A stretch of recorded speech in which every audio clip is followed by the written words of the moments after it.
Sim, a única pergunta que fica na cabeça da gente é: como chegamos a esse ponto? Se você olha para a direita, tem Lula. Se você olha para a esquerda, tem Alexandre de Moraes. Se você olha para frente, tem a Janja. Basicamente, a gente se sente completamente impotente perante a tudo que está acontecendo. E vamos lá. Você não precisa gostar do Bolsonaro, você não precisa ter feito campanha para ele, ser bolsonarista, nada disso. Mas o que eu vou dizer agora não é para quem concorda com ele, mas para você que talvez não está entendendo o que está acontecendo. Afinal de contas, o que tem a ver Bolsonaro Moraes com a sua vida?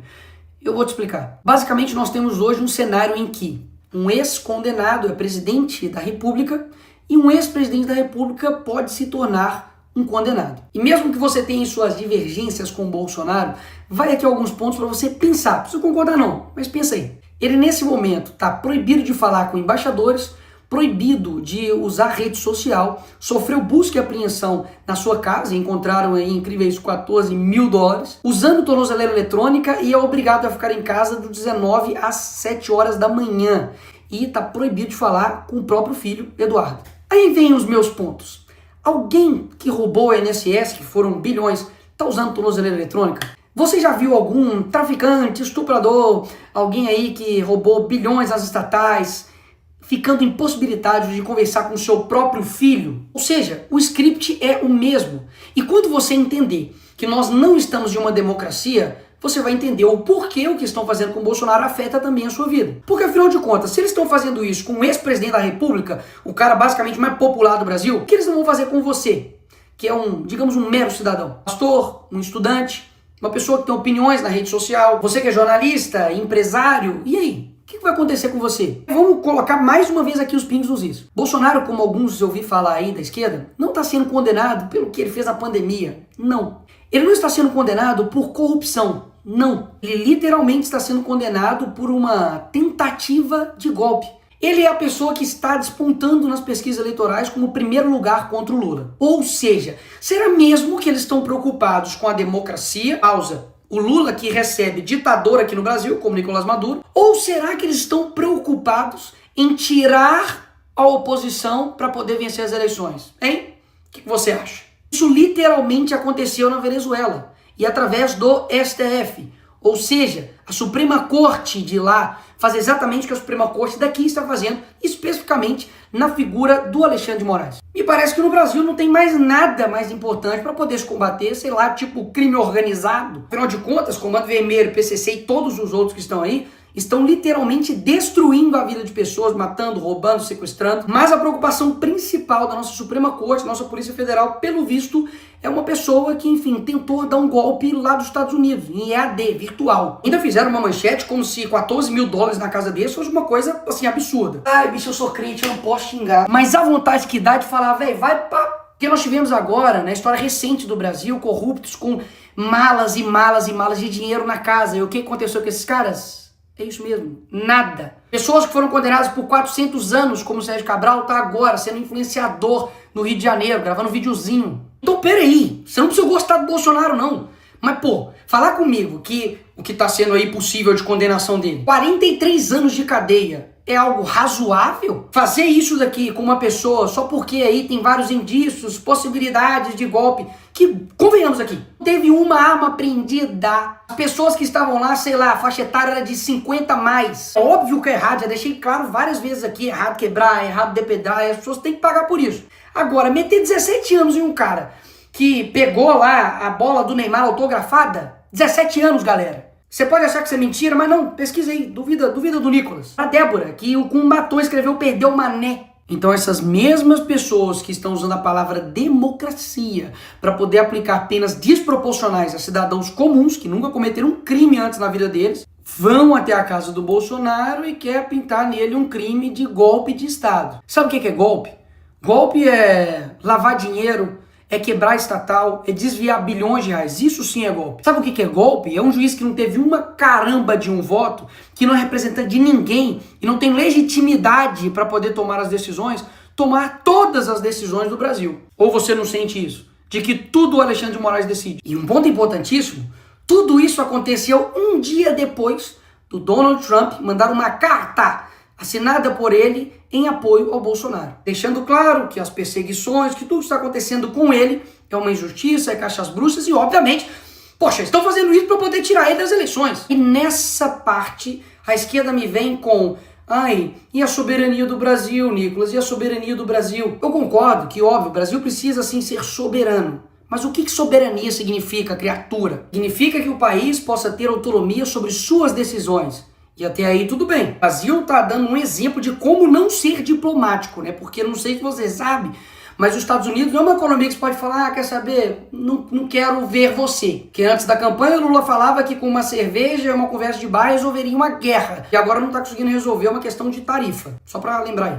Agora, as decisões que os Estados Unidos está tomando nesse momento, ou futuramente possa tomar, como a lei Magnitsky, então até mesmo a taxação que o Trump fez, que no meu vídeo mesmo anterior eu disse que não há o que comemorar, afinal de contas a gente sabe que isso pode sim impactar e muito a nossa economia aqui no nosso país, nada mais está tomando uma decisão de como o seu próprio país irá tratar as questões das importações. Então a narrativa de que isso estaria ferindo a soberania nacional, isso é mais uma narrativa do PT da esquerda. PT esquerda que durante a sua vida inteira mentiu pra você. É o mesmo cara que te prometeu picanha e não entregou nada. Então assim, acreditar em todas as narrativas que a esquerda traz pra você, aí o problema nem é mais a esquerda, meu filho. É o problema é você que acredita nela. Agora, mais uma vez, cá entre nós, vamos recapitular um pouquinho só a história. Lula acabou de pedir pra Cristina Kirchner, que foi condenada por corrupção, a soltura dela. Ele foi lá na Argentina pedir para soltar ela. A Gleisi Hoffmann, que é deputada do PT, não sei se você sabe, mas já foi até a TV árabe para poder pedir para o Lula ser solto. O PT foi em outros órgãos internacionais para poder falar para o Lula ser solto, contra o impeachment da Dilma, enfim. Fizeram isso milhares de vezes. E aí no caso deles é ajuda. Não, nós estamos aqui ajudando. Aí quando é o Eduardo, aí não. Aí é ataque à soberania nacional, é crime. Peraí. Eles não fizeram isso a vida inteira. E tem tipo de coisa que você tem que ir ver. Coloca aí no Google assim, ó, Foro de São Paulo. Vai ver que desde 1990 os caras estão influenciando externamente todos os países da América Latina e principalmente o nosso país. E uma perguntinha aqui gostosa aí pra você que é de esquerda ou canhotinha. Qual seria a sua reação se o Donald Trump, nesse exato momento agora, mandasse um avião aqui pro Brasil para poder buscar e resgatar Jair Bolsonaro? Fala pra mim a verdade, qual seria a sua reação? Ataque à soberania, pipipipopopó e não sei o que, não é? Mas foi exatamente isso que o Lula fez com a ex-primeira-dama do Peru, que foi condenada por corrupção. Usou o seu dinheiro de pagador de impostos, usou o avião das Forças Armadas Brasileiras para poder ir lá e resgatar ela. Opa, peraí! O Lula não tá ferindo a soberania, não? Ou seja, todo o script é o mesmo. Eles fazem a coisa errada, destroem o país, colocam a culpa no outro e depois criam um caos e depois se apresentam como uma solução. Mas e aí, Nicolas, o que nós vamos fazer?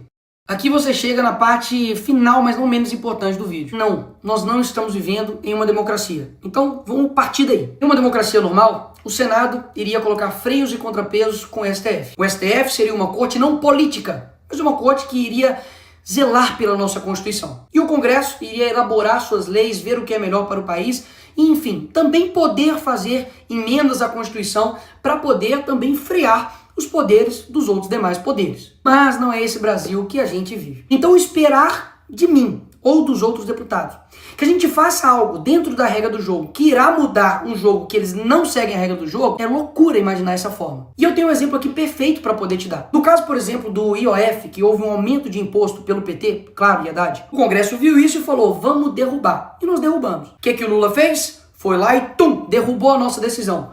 O que nós fizemos? Fomos lá e derrubamos a decisão dele. O que o PT fez? Levou pro STF. Chegou no STF, o Moraes decidiu o quê?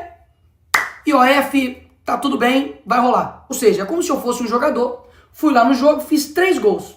Finaliza o jogo, nós ganhamos a partida, e aí o juiz fala, não. Os seus 3 gols não valeu, Nicolas. Na verdade, quando você faz um gol, o gol vai pro outro time. Então, vitória do time contrário. O jogador tem culpa nisso?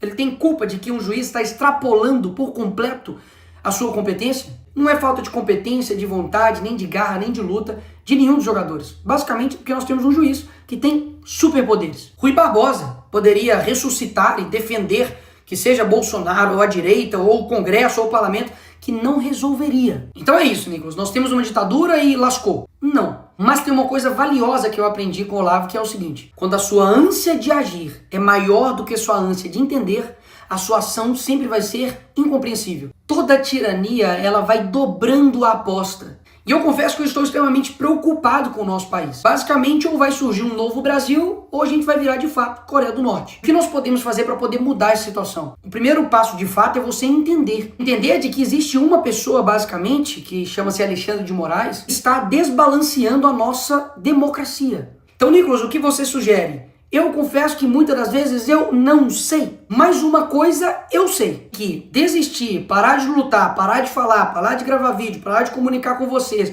parar de falar a verdade, isso não é o caminho. Então esse é o primeiro passo, de que da mesma forma como eles não desistem, porque você tem essa sensação de que tipo, eles não param nunca, um dia isso, um dia aquilo, parece tipo assim, psicopatas no poder. Mas eles não param. E o que geralmente acontece com a gente, que, poxa, somos pessoas que só querem ter um Brasil legal, cara. Só querem ter um Brasil seguro, só querem ter uma economia pungente, só querem ter empresas que funcionem, trabalhadores que sejam respeitados, pessoas que possam viver a sua vida bem, que estejam, trabalhando para o nosso país. Mas existe uma galerinha que não. Eles não querem que isso aconteça. E eu sei que esses caras não vão largar o osso, amigo. De qualquer jeito, eles vão até o fim. Mas a gente também precisa ir até o fim. E por fim, o ponto mais importante. Eu não tenho dúvidas que Deus não está com os olhos fechados para o que está acontecendo no nosso país. Existe nesse momento agora centenas de pessoas que choram, que estão distantes das famílias, que estão sendo perseguidos injustamente aqui no nosso país. E muita gente fica calada, muita gente não se move,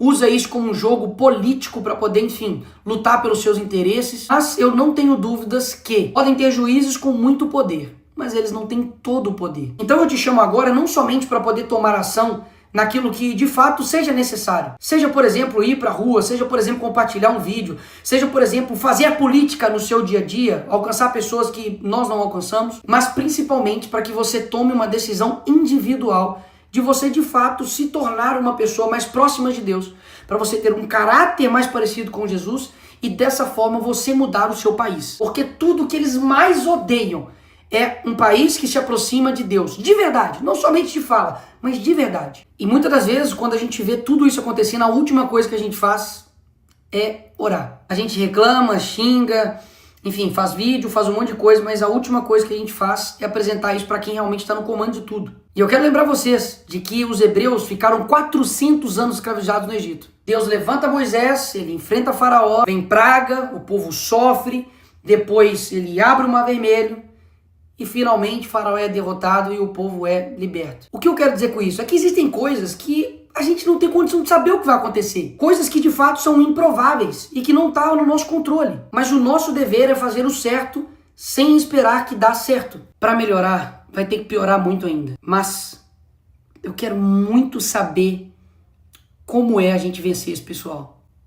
Você não tá com essa vontade também, não? Mas isso não depende de uma pessoa, de uma instituição, de um grupo somente, mas depende de todo mundo. Quando eu falo de todo mundo, é você que, enfim, tá aí, talvez vendo esse vídeo deitado na cama, ou tá vendo no ônibus, tá vendo no avião, enfim, não te conheço. Mas você é importante pra caramba nesse processo. Porque caso contrário, a gente realmente não vai conseguir. Porque pode ter certeza que um país que não sonha, ele não consegue atingir nada. Uma pessoa que para de sonhar, esquece, ela tá morta. Ter certeza que tem muita gente nesse país que tá com o coração verde e amarelo, louco para poder mudar as coisas. E essa hora vai chegar. Essa hora vai chegar.